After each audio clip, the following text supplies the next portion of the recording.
ప్రభునందు ప్రియమైన దేవుని వర్లరా, దేవుడు మనకు అనుగ్రహించిన ఈ యొక్క శ్రేష్టమైన సమయంలో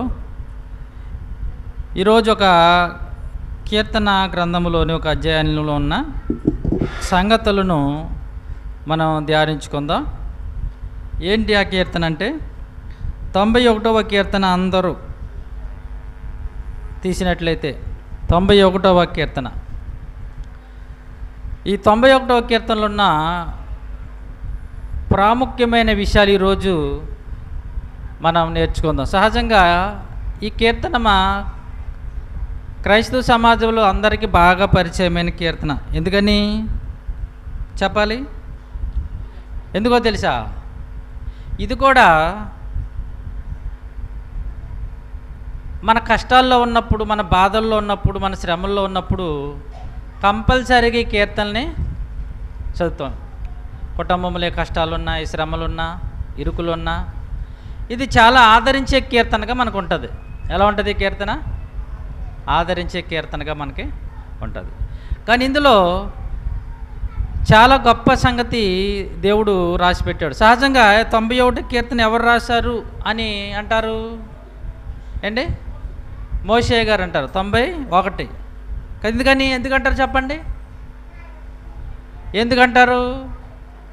ఆ పక్కన 91 కీర్తన ఈ రాశాడు ఈయనే కనుక. అదే ఈ రెండిట్లకి తేడా ఉందండి.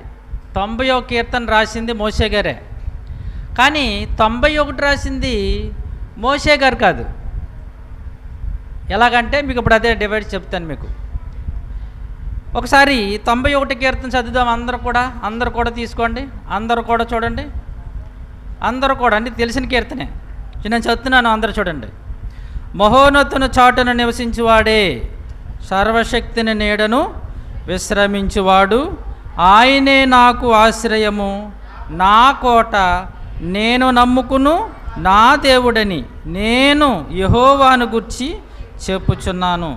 వేటకాని ఊరిలో నుండి ఆయన నిన్ను విడిపించును, నాశనకరమైన తెగులు రాకుండా నిన్ను రక్షించును. ఆయన తన రెక్కలతో నిన్ను కప్పును, ఆయన రెక్కల క్రింద నీకు ఆశ్రయము కలుగును. ఆయన సత్యము కేడుమును డాలునై ఉన్నది.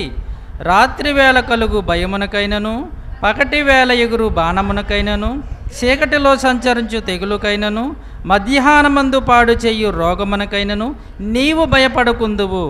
నీ కుడి ప్రక్కను 1000 మంది పడినను, నీ ప్రక్కన 1000 మంది పడినను, నీ కుడి ప్రక్కన 10,000 మంది కూలినను అపాయము నీ యొద్దకు రాదు. నీవు కన్నులార చూచుచుండగా భక్తిహీనులకు ప్రతిఫలము కలుగును. యెహోవా నీవే నా ఆశ్రయమని నీవు మహోన్నతుడైన దేవుణ్ణి నీకు నివాస స్థలముగా చేసుకుని ఉన్నావు. నీకు అపాయమేమియు రాదు, ఏ తెగులును నీ గుడారమును సమీపించదు. నీ మార్గములన్నిటిలో నిన్ను కాపాడుటకు ఆయన నిన్ను గూర్చి తన దూతలకు ఆజ్ఞాపించును. నీ పాదములకు రాయి తగలకుండా వారు నిన్ను తమ చేతుల మీద ఎత్తి పట్టుకుందురు. నీవు సింహములను నాగుపాములను త్రొక్కెదవు, కొదమ సింహములను భుజంగములను అనగద్రొక్కెదవు.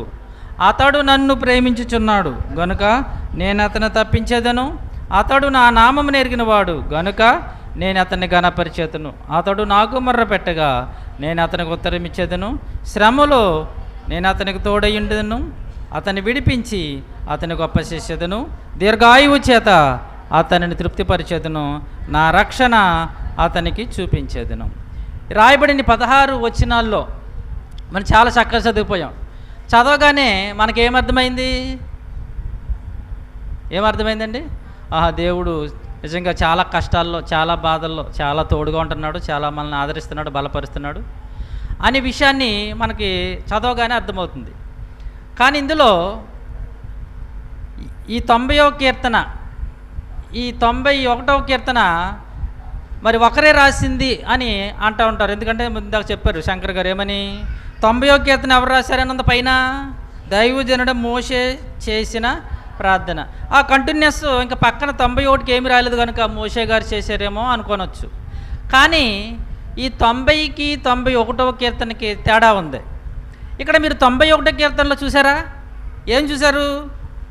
నాకు నా కోట నేను నమ్ముకును నా దేవుడు నిన్ను నిన్ను అండర్లైన్ చేసుకున్నాను, నేను చదువుతున్నాను అందుకని నిన్ను కప్పును.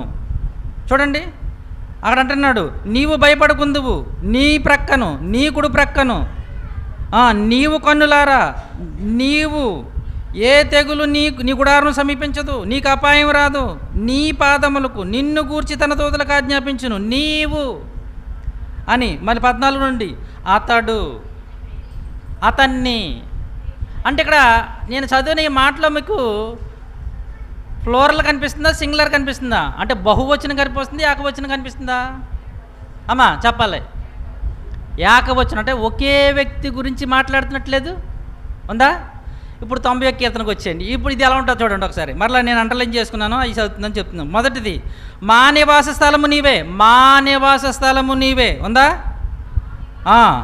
మరలా 7వ వచనం, నీ కోపం వలన మేము నశించిపోవచ్చున, మేము. గమనించారా? 8వ వచనం, మా దోషములను. చూసావా? మరలా రెండో లైను, నీ ముఖకాంతిలో మా రహస్య పాపములు. చూసారా? 9వ వచనం, నీ ఉగ్రతను భరించినే మా దినములు, మా. ఓకేనా? 10వ వచనం, మా ఆయుష్కాలము. నేను అయ్యా చెప్తున్నాను. 10లో చివరి లైను, అది త్వరగా గతించును, మేము ఎగిరిపోవుదుము. 12వ వచనం, మాకు జ్ఞాన హృదయము కలుగునట్లు చేయము, మా దినము లెక్కించుట మాకు నేర్పుము. 15వ వచనము, మమ్మును అండర్లైన్ చేసుకున్నాను, మీరు అందరికీ చదువుతున్నాను, మీరు చూడండి అక్కడ. 17వ వచనం, మా దేవుడు అయిన యెహోవా. చివరి 2 పదాలు, మా చేతి పనిని మాకు స్థిరపరచు, మా చేతి పనిని. ఇక్కడేముంది 90లో? ఏ వచ్చిన వాడారు ఇక్కడ 90లో? ఏ వచ్చినమా? బహువచనం. మా అనేది బహువచనం, సింగులా. అమ్మా మా దేవ, మా దినములు, మా బ్రతుకు, మా ఆయుష్ అని ఉంది. అది మా అనేది ఏంటది? బహువచనం. చిన్న డిఫరెన్స్ చెప్తుంటే దానికి దీనికినే. ఇదేమో ఒకే వ్యక్తిని గురించి, నాకు నీకు నీవు నీ అని ఉంటుంది. ఇక్కడ వచ్చేటప్పటికి 90 కీర్తనలో మా దేవ, మా ఆయుష్కాలం, మా దినాలు, మా పాపాలు అని ఉంటుంది. ఇంతకీ అక్కడికి ఇక్కడికున్న డిఫరెంట్ ఏంటంటే, ఇక్కడ మోషే గారు వచ్చేటప్పటికి ఇశ్రాయేలులకి నాయకుడు గనుకనే మోషే గారు ఏం చేసేవారంటే, ఆయన వ్యక్తిగతముగా ప్రార్థన, ఆయన ఒక్కడికొచ్చే కష్టం గురించి ఎక్కడ మాట్లాడలే. జాగ్రత్త గమనించారా? మీరు బైబిల్ కొంచెం కొంచెం జ్ఞానం అంటే కొంచెం ఆలోచన అంటే, మోషే గారు వ్యక్తిగతముగా ఆయన ఒక్కడి గురించి బాధపడినట్లుగా, ఆయన ఒక్కడి గురించి మరి శ్రమలు పడుతున్నట్టుగా మాట్లాడ్డు. మరి ఎలా మాట్లాడతాడు ఆయన? దేవా, మా పితరులు, మా దేవుడువు, మా జనాంగము, మా ఇశ్రాయేలులు, మా అనే మాట వినిపిస్తుంటుంది. ఆయన ఒక్కడి గురించి ఉండదు. కానీ ఇక్కడికి వచ్చేటప్పటికి 91 ఒక ఆయన గురించే అని ఉంటుంది. సహజంగా ఈ కీర్తన చదవగానే మనకు అసలు ఎవరు గుర్తొస్తారు అంటే, ఈ 2 తేడాలను బట్టి ఇక్కడేమో మా అని చెప్పి, ఇక్కడేమో నీవు, నీకు, నా అనే మాట గురించి చూస్తుంటే, ఈయనేమో మా అనే మాట అంటే ఈయన ఇశ్రాయేలుడు నాయకుడు కనుక, ఒక నాయకుడిగా ప్రజలు నడిపిస్తున్నాడు కనుక, ఆయన వ్యక్తిగతంగా ప్రార్థన చేసుకునేవాడు కదైనా. ఎలా చేసేవాడైనా మీరు చదివితే మా దోషములు, మా పాపములు, మా ఆయుష్కాలము ఎలా చేస్తున్నాడు చూడైనా. మీరు ఇంకోటి 91 చదివినప్పుడు మోషే గారికి ఈ బాధలు ఉన్నట్టుగా మనకు కనిపిస్తుందా ఏంటి? ఉంటుందా? 90 చదివారు కదా, 91 చదివారు కదా. మోషే గారి జీవితంలో ఆ కష్టాలు ఉన్నట్టు కనిపించినాయి ఎక్కడన్నా మనం చదివినప్పుడు? కనిపించు. మరి ఎవరికి ఉన్నట్టు కనిపిస్తాయి? దావీదు గారికి. ఎవరికి అంటే 90వ కీర్తన మోషే గారు రాస్తే 91ది దావీదు గారి గురించి. మరలా ఈ 91వ కీర్తన దావీదు గారి గురించి అయినా ఇందులో 3 భాగాలు ఉన్నాయి. మరలా చూడండి, మనం చాలాసార్లు చదువుతాం. ఇప్పుడు మీరు ఎడగొడతాను చూడండి, అంత అద్భుతంగా ఉంటుంది చూడండి. ఈ 91వ కీర్తనలో ఒకే వ్యక్తి గురించి మాట్లాడుతున్నా, 3 మాట్లాడుతున్నారు. 3 భాగాలు ఉన్నాయి దీంట్లో. ఒకే వ్యక్తి గురించే కానీ 3 భాగాలు, అంటే 3 మాట్లాడతారు. ఏంటి ఆ 3 భాగాలు అంటే, 3 భాగాలు చేస్తున్నాను చూసుకోండి. మొదటి భాగం, మొదటి 2 వచనాలు, అంటే 1, 2 వచనాలు. అమ్మా ఇది మొదటి భాగం. రెండో భాగం ఏంటంటే 3వ వచనం నుంచి 13వ వచనం. రెండో భాగం అమ్మా అప్పుడే వెళ్ళిపోతున్నారేంటి సైలెంట్గా ఎక్కడికి? 3వ వచనం నుంచి 13వ వచనం ఎన్నో భాగం? రెండో భాగం. 3వ భాగము 4వ వచనం నుంచి 14వ వచనం నుంచి 16. ఈ 3 మీ మనసులో పెట్టుకోండి. మొదటి భాగమేమో 2 వచనాలు, రెండో భాగమేమో 3 నుంచి 13, మూడో భాగమే 14 వచనం నుంచి 16. ఈ 3 భాగాలు. ఈ 3 భాగాలు 3 వ్యక్తులు మాట్లాడారు. ఎవరు? 3 వ్యక్తులు. చూడండి, ఇప్పుడు మీకు బాగా అర్థమవుతుంది. మొదటి భాగం చూద్దాం. ఈ మొదటి భాగాన్ని చూస్తే ఒకసారి చదవండి ఇప్పుడు మీ అందరూ. మహోన్నతుని చాటున నివసించేవాడే, సర్వశక్తిని నేడును విశ్రమించేవాడు, ఆయనే నాకు ఆశ్రయము, నా కోట, నేను నమ్ముకును నా దేవుడని నేను యెహోవాను గూర్చి. ఈ మాట ఎలా ఉంది? పెద్దవాళ్ళు కొంచెం అర్థం కావాలి. ఈ మాట ఎలా ఉంది తెలిసింది? ఇది అతడు తన గురించి ఆయన మాట్లాడుకుంటున్నాడు. ఆయన గురించి ఆయన ఎవరితో? మహోన్నతుని చాటు నివసించేవాడే, సర్వశక్తిని నేడు నిశ్రయించేవాడు, ఆయనే నాకు ఆశ్రయము, నా కోట, నేను నమ్ముకును. ఆయన గురించి చెప్పుకుంటున్నాడు. ఆయన గురించి చెప్పుకుంటున్నాడు. నా దేవుడు నా కోట అండి, నా రక్షణ అండి, నా ఆశ్రయం అండి అంటున్నాడు. ఇందుకే ఈ మాట పలికింది ఎవరో మనం చూస్తే ఒకసారి వచ్చేయండి. ఎవరు పలికారు ఈ మాట అని అంటే, సమూయేలు గారు రాసిన 2వ సమూయేలు గ్రంథం. ఎవరో ఈ మాట పలికిందంటే చెప్పాను కదండి, 3 భాగాలు 3 వ్యక్తులు మాట్లాడారు. 3. మొదటిగా ఈ 2 వచనాలు మాట్లాడింది ఎవరు మనం ఆలోచిస్తే, సమూయేలు రాసిన 2వ గ్రంథం 22వ అధ్యాయం చూడండి ఒకసారి. 22వ అధ్యాయంకి వచ్చాను అందరూ.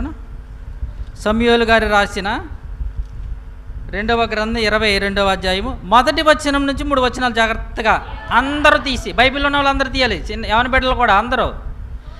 మీకు చెప్పాను మరలా బైబిల్ చదవడం రావడానికి ఒక ఫార్ములా ఉంది. ఏంటంటే అది ముందు బైబిల్ తీయాలి, అప్పుడు చదువుతున్నప్పుడు మన వెనకాల లోపల చదువుకోవాలి. మరలా చెప్తున్నాను, మనం చదువుకోవాలి లోపల. వెనకాల పక్కన కూడా చదువుతున్నప్పుడు మనం కూడా ఏం చేయాలి? లోపల చదువుకోవాలి, చూడాలి ఆ లైన్. ఓకే, ఇప్పుడు చదవండి. యెహోవా తన్ను సౌలు చేతిలో నుండి, తన శత్రువులందరి చేతిలో నుండి తప్పించిన దినమున దావీదు ఈ గీత వాక్యములు చెప్పి యెహోవాను స్తోత్రించెను. అంతే కదండి. ఎవరు రాశారంటే ఇది? ఇక్కడ ఎవరు మాట్లాడుతున్నారని ఉంది? దావీదు ఆయన రాసిన గీతం అంట. ఏ గీతం అది? సౌలు చేతిలో నుండి, జాగ్రత్తగా గమనించాలి, సౌలు చేతిలో నుండి అతని శత్రువులందరి చేతిలో నుండి తప్పించిన దినమున దావీదు ఈ గీత వాక్యములను చెప్పి యెహోవాను స్తుతించాడు. ఏమి స్తుతించాడు ఇప్పుడు చూడండి. అతడు ఇట్లా, నేను యెహోవా నా శైలము, నా కోట, నా రక్షకుడు, నా దుర్గము. చూడు, నా దీర్ఘం తీస్తున్నాను నేను. నా ఎవరంటున్నారు ఈ మాట? ఇందాక ఈ మాట ఎక్కడ కనిపించింది మీకు? కీర్తన గ్రంథంలో ఏమని కనిపించింది? ఆమని నా దేవుడు, నా కోట, నా ఆశ్రయము అని చెప్తున్నాడు. ఆయన గురించి నా దేవుడు ఏమనుకుంటున్నారు? నా కోట అండి ఆయన, నా రక్షణ, నా ఆశ్రయము, నా ఉన్నత దుర్గము, నా దేవుడే అని చెప్తున్నాడు. దాంట్లో 3వ వచనం కూడా చదివండి. నా దుర్గము, నేను ఆయనను ఆశ్రయించుదును, నా కేడము, నా రక్షణ శృంగము, నా ఉన్నతమైన దుర్గము, నా ఆశ్రయస్థానము, ఆయనే నా రక్షకుడు, బలత్కారుల నుండి నన్ను రక్షించువాడువు నీవే. అంటే ఈయన ప్రార్థన ఎలా ఉంది? దేవునికి ఎలా స్తుతిస్తున్నాడు దేవుణ్ణి? నా దేవుడు, నా రక్షణ, నా కోట, నా ఆశ్రయము, నా రక్షకుడు, నా ఎప్పుడు వాడుతున్నాడు పదము? అతడు శత్రువుల చేతిలో నుండి, సౌలు యొక్క చేతిలో నుండి దేవుడు తప్పించినప్పుడు నన్ను ఈ భయంకరమైన విపత్తుల నుండి నన్ను రక్షించాడు నా దేవుడు అని చెప్తున్నాడు, స్తుతిస్తున్నాడు దేవుణ్ణి. అంటే ఆ యొక్క కీర్తన గ్రంథమే మన మెయిన్.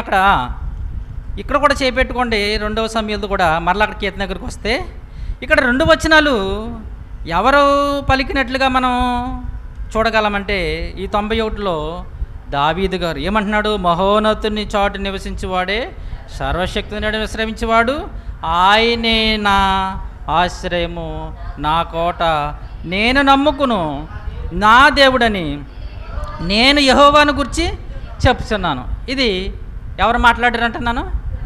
దావీదు. ఆయన దేవుని గురించి చెప్తున్నాడు, ఇదిగో నా దేవుడు నా రక్షణ నా కోట అని. ఇందుకు 3వ వచనం నుంచి మారిపోతుంది చూడండి, పదం మారిపోతుంది, మాట మారిపోతుంది చూడండి. అంటే మనం చదువుకుంటూ వెళ్ళిపోతాం కానీ మనం ఆలోచించాం. ఇప్పుడు మీకు జాగ్రత్తగా ఆలోచిస్తే ఈ 2వ భాగం దావీదు మాట్లాడతలేదు, వేరే ఆయన మాట్లాడుతున్నారు. ఇప్పుడు చూడండి, ఎప్పుడైతే దావీదు అంటున్నాడో నా ఆశ్రయము, నా కోట, నా దుర్గము, నా దేవుడు అంటున్నాడో అప్పుడు ఆయనకు సమాధానం ఇస్తున్నాడు ఒక ఆయన. ఏమని ఇస్తున్నాడంటే, అవును వేటకాని ఊరిలోండి ఆయన నిన్ను విడిపించును. చూసారా, గమనించారా, అర్థమైందా పోయిందా? ఎప్పుడైతే నా కోట, నా శైలము, నా దేవుడు అని చెప్తున్నాడో వెంటనే 2వ వ్యక్తి దావీదు తాత చెప్తున్నాడు, దావీదు గారితో అంటున్నాడు ఏమని? అవును వేటకాని ఊరిలో నుండి ఆయన నిన్ను విడిపించును, నాశనకరమ తెగులు రాకుండా నిన్ను రక్షించును, ఆయన తన రెక్కలతో నిన్ను కప్పును. అంటే 2వ వ్యక్తి మాట్లాడుతున్నాడు, ఎవరితోనూ? ఇప్పుడు చదివేయండి, మొత్తం చదివి మీకు అర్థమవుతుంది. ఆయన రెక్కల క్రింద నీకు ఆశ్రయము కలుగును, ఆయన సత్యము కేడుమును డాలునై ఉన్నది, రాత్రి వేళ కలుగు భయమునకైనను, పగటి వేళ ఎగురు బాణమునకైనను, చీకటిలో సంచరించు తెగులుకైనను, మధ్యాహ్నమందు పాడు చేయను రోగం నీవు భయపడుకుందువు. నేను భయపడుకుందునట్లేదు అక్కడ, నీవు భయపడుకుందువు. నీ ప్రక్కన 1000 మంది పడిపోయినా, నీ కుడి ప్రక్కన 10,000 మంది కూలిపోయినా అపాయము నాకు రాదు, కాదు నీకు రాదు. నీవు కన్నులారా చూచుచుండగా భక్తిహీనకులు ప్రతిఫలము కలుగును, యెహోవా నీవే నా ఆశ్రయము అని నీవు మహోన్నతుడైన దేవుణ్ణి నీకు నివాస స్థలముగా చేసుకుని ఉన్నావు. నీకు అపాయమేమీ రాదు, ఏ తెగులు నీ గుడారం సమీపించదు. నీ మార్గములన్నిటిలో నిన్ను కాపాడుటకు ఆయన నిన్ను గూర్చి తన దూతలకు ఆజ్ఞాపించును. నీ పాదములకు రాయి తగలకుండా వారు నిన్ను తమ చేతులతో ఎత్తి పట్టుకుందురు. నీవు సింహములను, నాగుపాములను త్రొక్కెదవు, కొదమ సింహములు, భుజంగములు అనగద్రొక్కెదవు. ఎలా ఉంది చూసారు? ఇప్పుడు 2వ భాగం, 2వ భాగం దావీదుతో చెప్తున్నాడు ఆయన, దావీదు నువ్వు నా దేవుడు, నా ఆశ్రయము, నా కోట, నా శైలము, నా దుర్గం అంటున్నావు కదా, నీకెందుకు దేవుడు అంత కాపులిచ్చాడు తెలుసా? నీకు దేవుడు నీకు ఆశ్రయముగా, దేవుడు నీకు దుర్గముగా ఉన్నాడు కదా, ఎందుకో తెలుసా? ఆయన నిన్ను కాపాడుతున్నాడు, ఆయన నిన్ను రక్షిస్తున్నాడు. అందుకే నీకు ఏ ప్రమాదమో రావటం లేదు. నా ఆశ్రయము, నా కోటను అంటున్నావు కదా దేవుని గురించి. ఎందుకంటున్నావు తెలుసా? నిన్ను ఆయన ఏం చేస్తున్నాడు? ఫుల్ ప్రొటెక్షన్ ఉంది నీ మీద. నీ మీద దేవునికి ఏముంది? ఫుల్ ప్రొటెక్షన్, సంరక్షణ ఉంది. ఎటువంటి సంరక్షణ? ఎంత ఎక్స్ట్రా పని చేసాడు చూడు ఆయన. 1000 మంది పడిపోయినా, 10,000 మంది కూలిపోయినా అసలు నీకు అపాయం రాదు. రాత్రి ఏంటి, పగలేంటి, మధ్యాహ్నం ఏంటి, ఏ కాలమైనా నీకు ఏం అపాయమో దేవుడే దూతలు నీకు ఆజ్ఞాపించేశాడు అంటున్నాడు. ఎంతకి ఎవరు ఇంత దావీదుతో మాట్లాడుతున్న వ్యక్తి ఏంటి తెలుసా? మీకు ఏమైనా అవగాహన చెప్పండి. ఇది చాలా కష్టం చెప్పాలంటే, చాలా కష్టం. అంటే బైబిల్ జ్ఞానం బాగా ఎక్కువ ఉన్న వాళ్ళకి తెలుగు చెప్పగలరు. ఇది దావీదుతో ఈ మాట అంటున్న వ్యక్తి ఎవరో చెప్పగలరా అమ్మా? ఎవరైనా అంటే బైబిల్ జ్ఞానం వాళ్ళు చెప్పేస్తారు. బాబా కొంచెం బైబిల్ చదువుతున్న వాళ్ళు, బైబిల్ పక్కెట్టిన వాళ్ళకి ఏం అర్థమవుతుంది కాదనుకోండి. బైబిల్ చదువుతున్న వాళ్ళు ఎక్కువ సమూయేలు మరి మొదటి గ్రంథం, 2వ గ్రంథం చదువుతున్న వాళ్ళకి బాగా అర్థమైపోద్ది, సడన్గా అర్థమైపోద్ది అనమాట. నేను చాలా సింపుల్గా చెప్తున్నా. సమూయేలు మొదటి గ్రంథం, 2వ గ్రంథం ఎవరు చదువుతారో టక్కమని చెప్పేస్తారు ఎవరు ఈ మాట అన్నారు. Very good. ఎవరు చెప్పారమ్మా? ఎవరు చెప్పలేదు? ఇంకా ఇక్కడ కూడా చెప్పారు. ఆ అమ్మ చెప్పింది. ఎవరు? దీపిక మీరా? ఎవరు? యోనాతాను. ఎవరు? యోనాతాన్. ఎందుకు యోనాతాన్ అంటే ఇప్పుడు చెప్తాను మీకు. ఎందుకు యోనాతాను గురించి నీ 10,000 మంది బయట పడిపోయినా, 1000 మంది పడిపోయినా, రాత్రి అయినా పగలైనా ఏ సమయమైనా తన దూతల కాపలోంచి నేను ఎందుకు కాపాడుతున్నాడు దావీదుతో ఎందుకు చెప్తున్నాడు? యోనాతాని ఎందుకని అనుకుంటున్నామంటే దానికి ఒక బలమైన కారణం ఉంది. దావీదు యొక్క భయంకరమైన పరిస్థితుల్లో రోడ్లంట, అడవులంట, కొండలంట తిరుగుతున్నప్పుడు ఆయన బలపరిచింది ఎవరో తెలుసా? యోనాతాన్. ఇప్పుడు వచ్చేద్దాం చూడండి, సమూయేలు ఇప్పుడు వచ్చింది, సమూయేలు గ్రంథం. అది యోనాతానే అన్న విషయాన్ని మీకు చెప్తాను. సమూయేలు రాసిన మొదటి గ్రంథం, సమూయేలు గారు రాసిన మొదటి గ్రంథం 18వ అధ్యాయం మొదటి వచనం. సమూయేలు అందరూ తీయండి, కొంచెం వచనాలు ఎక్కువ ఉంటాయి, జాగ్రత్తగా తీయండి.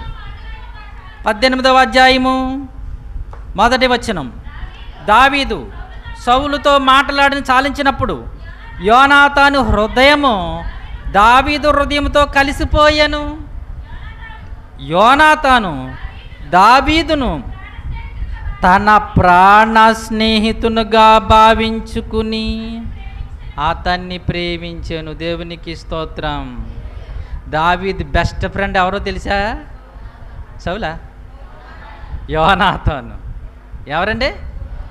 సౌలు కుమారుడు యోనాతాను. ఎప్పుడైతే ఆ గొలియాతును చంపి తలకాయ ఇచ్చుకుని వస్తున్నాడో, ఏం వీరుడ్రా బాబు బొడ్డోడైనా, యవనస్తుడు, ఏమి ధైర్యం రని సౌలు దావీదుతో మాట్లాడుట చాలించినప్పుడు యోనాతాను హృదయము దావీదు హృదయముతో కలిసిపోయాను.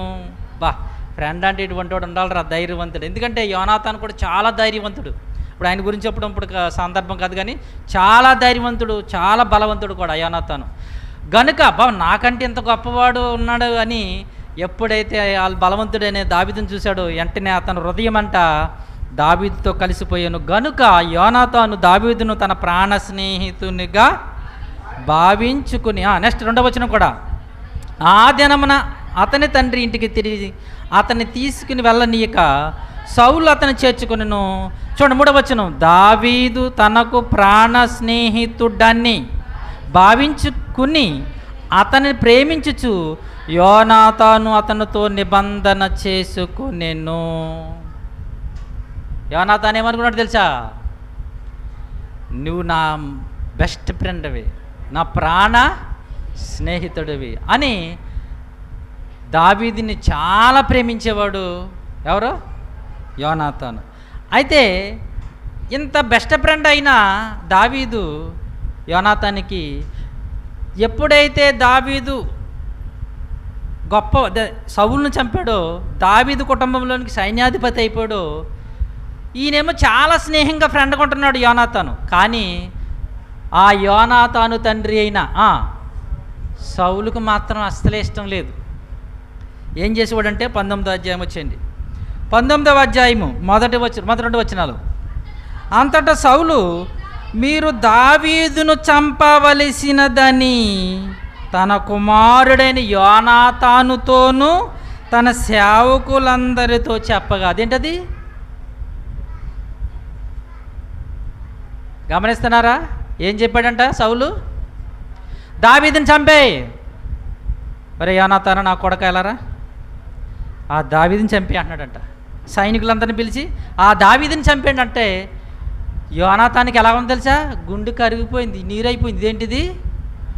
మనమేమో గొల్యాతు యుద్ధంలో కేకలేస్తున్నప్పుడు పారిపోయాం, ఈ చిన్న దావీదు వచ్చి వాడిని చంపేస్తే అటువంటి దావీదుని చంపేయాలా అని దావీదు ఏం చేశాడు, యోనాతాను ఏం చేశాడు చూడండి.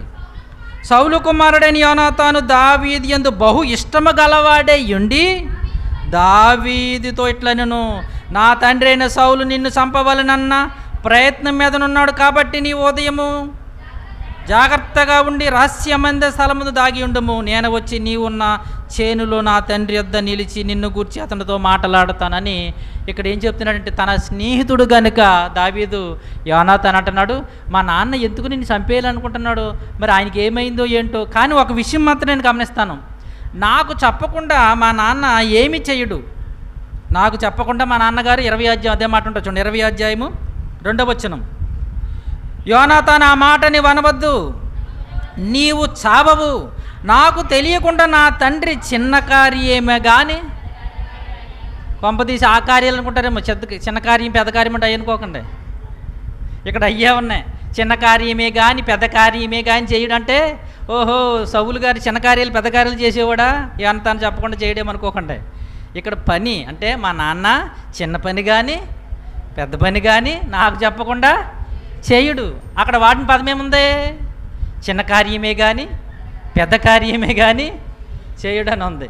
అంటే యోనాతాను ఎటువంటి వాడు అంటే తన తండ్రి అయిన ఈ సౌలు గారికి రైట్ హ్యాండ్. ఎవరో ఏదైనా చెయ్యాలంటే ముందు యోనాతానికి చెప్పిచ్చేస్తాడు. ఎప్పుడైతే దావీదుని చంపేయాలని వెతుకుతున్నాడో ఎవరో సౌలు, అంటే ఏంటి మా నాన్న ఇలా చేస్తున్నాడు, అసలు ఏ పని చేసినా నాకు చెప్తాడే అని పాపం దావీదుని యోనాతాను చాలా ఆదరిస్తూ ఉండేవాడు, చాలా ధైర్యపరుస్తూ ఉండేవాడు, చాలా బలపరుస్తూ ఉండేవాడు. ఎంత బలపరుస్తున్నాడంటే ఇక్కడ చూడండి, వెళ్ళి ఇప్పుడు 19వ అధ్యాయము దావీదు గురించి మాట్లాడుతున్నాడు చూడండి. 4వ వచనం 19:4. యోనాతాను తన తండ్రి అయిన సౌలుతో దావీదుని గూర్చి దయగా మాట్లాడి, నీ సేవకుడైన దావీదు నీ విషయంలో ఏ తప్పిదము చేసిన వాడు కాక బహు మేలే చేశాను కనుక రాజా నీవు అతని విషయంలో ఏ పాపము చేయకుందువుగాక, అతడు ప్రాణమునకు తెగించి, చూడండి ఆ మాట 5వ వచనం, అతడు దావీదు ప్రాణమునకు తెగించి ఆ ఫిలిష్తీయుని చంపగా యెహోవా ఇశ్రాయేలుకి అందరికి గొప్ప రక్షణ కలుగజేసెను. చూసారా? ఎందుకు నాన్న తండ్రి ఎందుకు దావీదుని చంపాలనుకుంటున్నావు? అతను మనకి ఏం కీడు చేశాడు?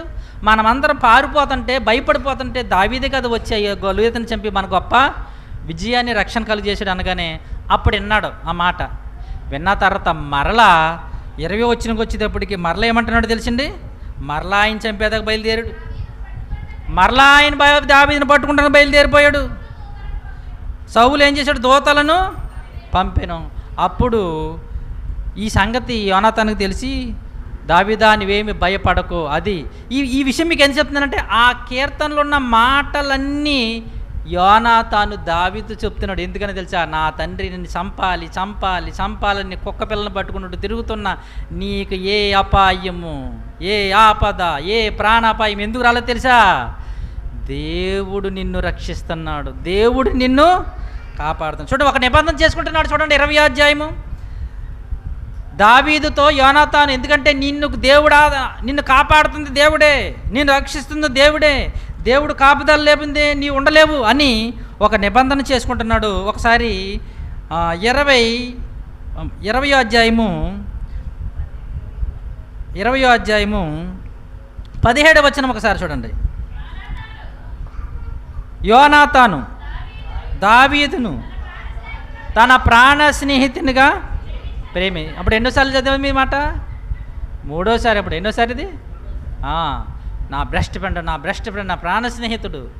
ఓ పక్కనేమో సౌలు దావీదునిగా చంపేయడం అనుకుంటే కొడుకు ఏం చేస్తున్నాడు తెలుసా? ఆయనని కాపాడుతున్నాడు. 20వ అధ్యాయంలో ఎంత కాపాడుతున్నాడు అంటేనండి, ఆయన 20వ అధ్యాయంలో ఎంత కాపాడుతున్నాడంటే 7వ వచనం.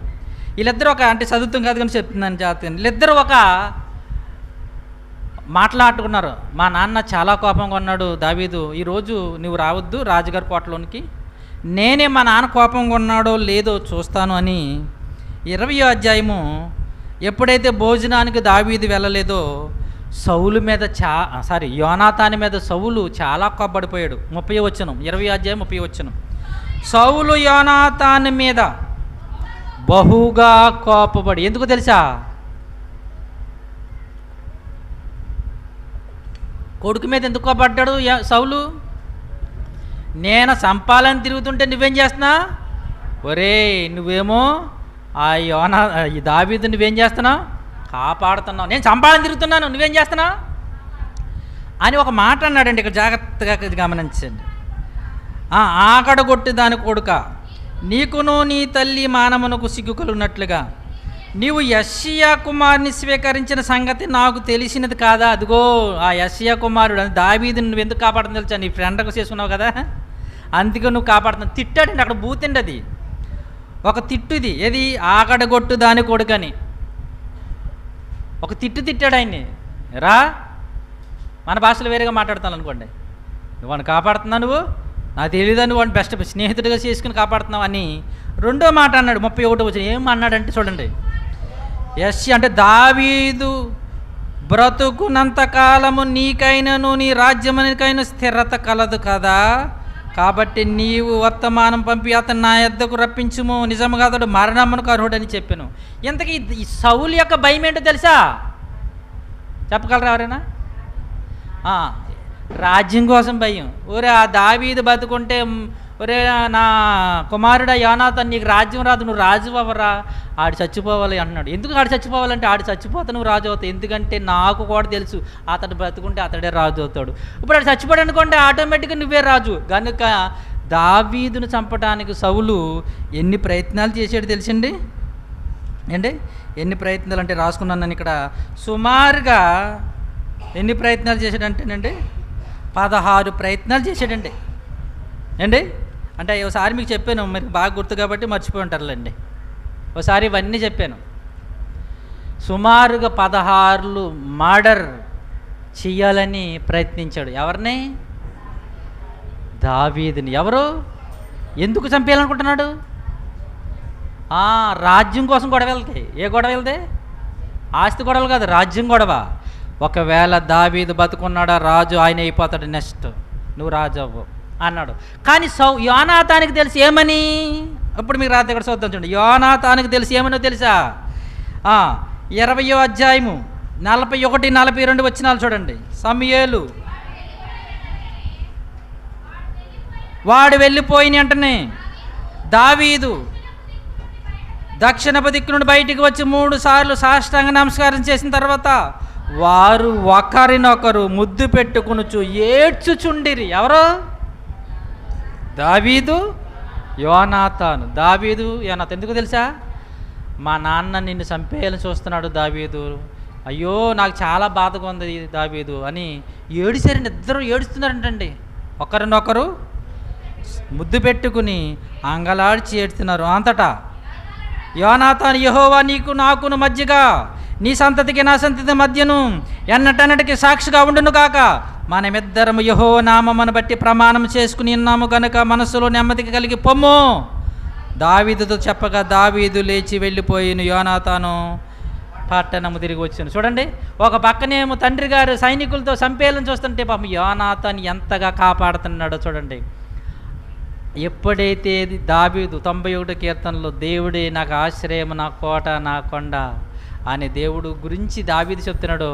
యోనాతాను అంటున్నాడు, అవును ఆయన నిన్ను వేటకాని ఊరిలో నుండి నిన్ను తప్పిస్తున్నాడు, రక్షిస్తున్నాడు, కాపాడుతున్నాడు. పగలు ఎండ దెబ్బలు ఎన్నిలో నుండి అయినా నిన్ను ఆయన ఏం చేస్తున్నాడు తెలుసా? ఆయన రక్షణ నీకు ఉంది దావీదు. అయితే నాతో చిన్న రిక్వెస్ట్ ఏంటో తెలుసా దావీదు? చూడండి ఏంటో చూడండి, ఆయన రిక్వెస్ట్ చూడండి ఏమవుతాడని చెప్తున్నాడు చూడండి. ఆయన అంటున్న మాట ఒకసారి 23వ అధ్యాయము సమూయేలు మొదటి గ్రంథం 16వ వచనం చూడండి ఏమంటున్నాడు చూడండి. అప్పుడు సౌలు కుమారుడైన యోనాతాను లేచి వనములోనున్న దావీదు యొద్దకు వచ్చి, నా తండ్రి అయిన సౌలు నిన్ను పట్టుకొన జాలడు. దావీదు డోంట్ ఫియర్, ఏమి భయపడొద్దు, నిన్ను పట్టుకోలేడు. ఎందుకో తెలుసా పట్టుకోలేడు? 14వ వచనం ఎందుకు పట్టుకోలేడు తెలుసా దావీదును? చూడండి రెండో పదం చెప్తున్నాను, ఎన్నో తెలుసు ఏంటండి. సౌలు అనుదినము, చూసారా, అనుదినము అతనిని వెదకినన్ను, సౌలు అనుదినము దావీదును వెదకినన్ను. ఆ మాట అండర్లైన్ చేసుకోండి. దేవుడు సౌలు చేతికి అతనిని అప్పగించలేదు.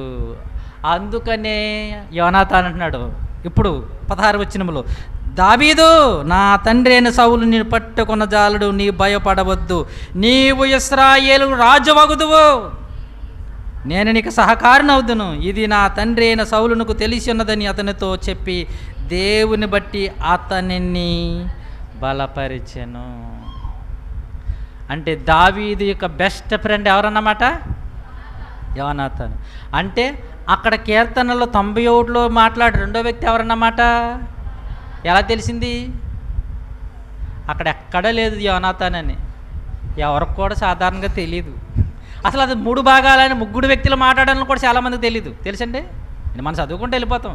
నిజంగా దేవుడు ఇంత సంగతులు రాసి పెట్టాడు చూడండి బైబిల్లో. నిజంగా చదువుకుంటూ వెళ్ళిపోతాం అంతే. కానీ అక్కడ ఒకరితో ఒకరు మాట్లాడుకుంటున్నారు, డిస్కషన్ చేస్తున్నారు. అంటే అక్కడ 91వ ఇంకా కీర్తనలో ప్రియమైన దేవుని వర్లరా ఏంటి, మొదటిగా దావీదు మాట్లాడితే అక్కడికి వచ్చే కీర్తన 91 మాట్లాడితే రెండవదిగా యోనాతాను ఏంటి, ఎవరు?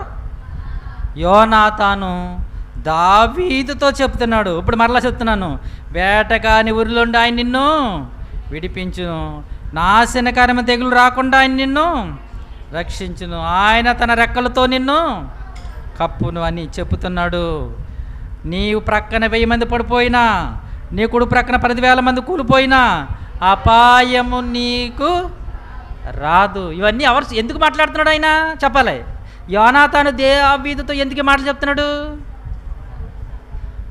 కళ్ళ ద్వారా చూశాడు.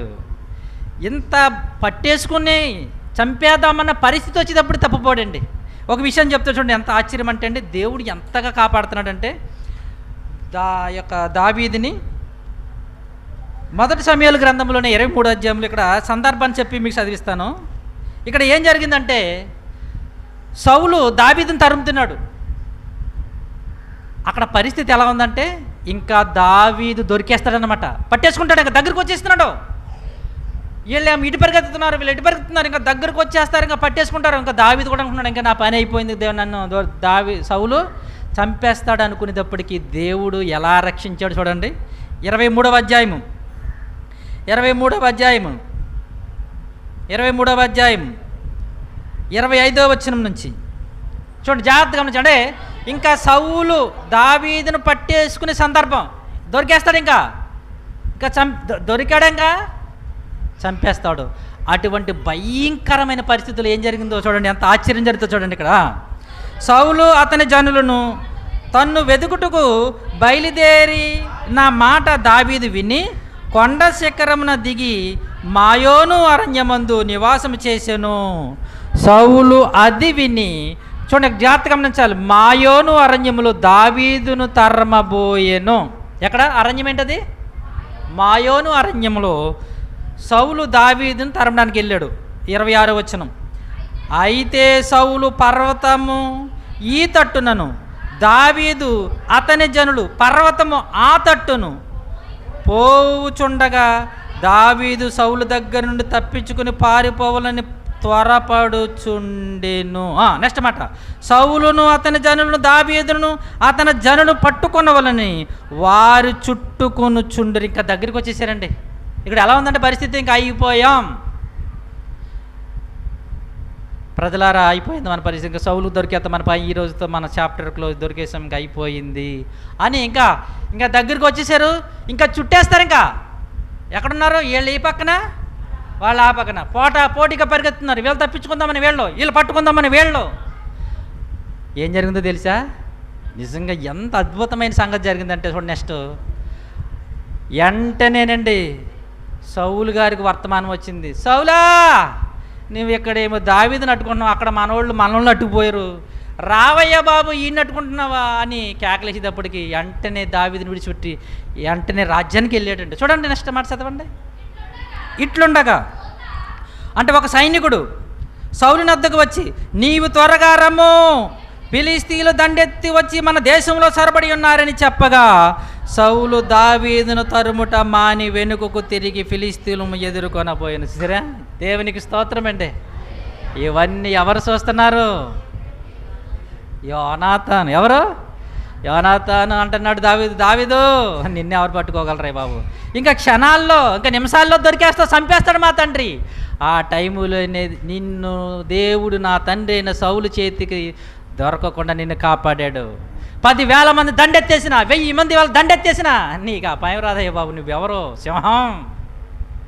చూడండి ఎంత గొప్ప ధైర్య మాటలు చెప్పాడు చూడండి 91లో. నీ వల్ల కాదు, కానీ ఒకటి నాకు చిన్న హెల్ప్ చేస్తావా? నువ్వు రాజు అవుతావు, కానీ నా సంతతిని గుర్తు చేసుకోయా, నా బిడ్డలు జ్ఞాపకం చేసుకొని ప్రమాణం చేసుకున్నట్టు చేయించుకోడండి. ఎందుకంటే అర్థమైపోయింది. ఎందుకంటే ఇంకో విషయం చెప్తున్నాను, యోనాతానికి ఈ సంగతి ఎలా తెలుసా? మూడు భాగంలో మాట్లాడిన వ్యక్తి చెప్పాడు. ఇప్పుడు చూడండి 91 వచ్చేయండి. యోనాతానుకు ఆ సంగతి ఎలా తెలుసంటే చూడండి అక్కడ 91 మూడో భాగం 14వ వచనం నుంచి, ఏ యోనాతాను మాట్లాడుతున్నాడో దావీదుతో, ఇప్పుడు మూడో వ్యక్తిది యోనాతానుతో చెప్తున్నాడు. ఏమని? ఇప్పుడు చదవండి, మీకు బాగా అర్థమవుతుంది. ఇప్పుడు యోనాతాను మాట్లాడుతున్నాడు కదా, ఇప్పుడు యోనాతానుతో మాట్లాడుతున్నాడు. ఇప్పుడు ఎవరు? ఈ మూడో లేదు దావీదు కాదు, మూడో వ్యక్తి. చూడండి మూడో వ్యక్తి. ఎప్పుడైతే అతడు నిన్ను కాపాడుతున్నాడు, నిన్ను రక్షిస్తున్నాడు, నిన్ను నడిపిస్తున్నాడు, నిన్ను కాపాడుతున్నాడు, నిన్ను భద్రపరుస్తున్నాడు అని చెప్పాడు కదా, అతనితో అంటే యోనాతానుతో చెప్తున్నాడు మూడో వ్యక్తి. మొదటి వ్యక్తి కాదు. మొదటి వ్యక్తి ఎవరు ఇక్కడ? రెండో వ్యక్తి. ఇప్పుడు మూడో వ్యక్తి రెండో వ్యక్తితో మాట్లాడుతున్నాడు. ఏమని మాట్లాడుతున్నాడు చూడండి. అతడు, ఓ యోనాతాను, అతడు నన్ను ప్రేమించుచున్నాడు కనుక, ఆ మొదటి వ్యక్తి ఉన్నాడే దావీదు, అతను నేను తప్పిస్తున్నాను. అతడు నా నామం ఎరిగిన వాడు కనుక నేను అతన్ని ఘనపరుస్తున్నాను. అతడు నాకు మొరపెడుతున్నాడు ప్రతి విషయంలో కనుక నేను అతనికి ఉత్తరం ఇస్తున్నాను. శ్రమలో నేను అతనికి తోడై ఉంటున్నాను, అతన్ని విడిపిస్తున్నాను, అతన్ని గొప్ప చేస్తున్నాను. దీర్ఘాయువు చేత పట్టేసుకోవాలని శత్రువులు వచ్చేసిన, చంపేయాలని శత్రువులు వచ్చేస్తున్నా, నేనేం చేస్తున్నా తెలుసా? విడిపించి అతన్ని గొప్ప చేసి నా రక్షణ అతనికి నేనేం చేస్తున్నాను?